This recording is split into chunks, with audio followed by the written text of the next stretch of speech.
Hey there, this is Dr. Richard Chaffoo. I'm a triple board certified plastic surgeon and the co-director of La Jolla Hair MD.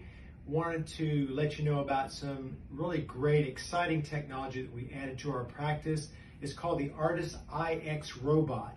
It's actually the very first and only iX Artas robot in Southern California. So both of our practices in Newport Beach, San Diego, and La Jolla. It's an amazing device because Artas has completely redesigned the robot.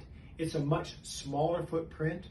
Patients can now lie down and have this procedure done. The older devices, you were sort of strapped down in a sitting position.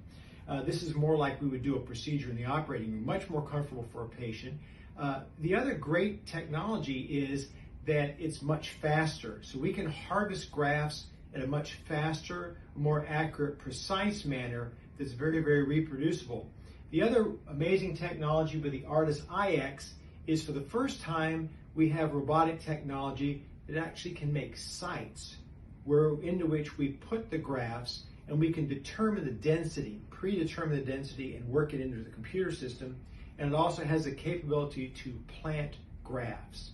So this is truly automated hair restoration procedures. I'm still directing this, so I'm still your doctor, but we have the amazing technology which really will revolutionize hair restoration surgery. So feel free to reach out to us, www.lajollahairmd.com. We'll see you soon.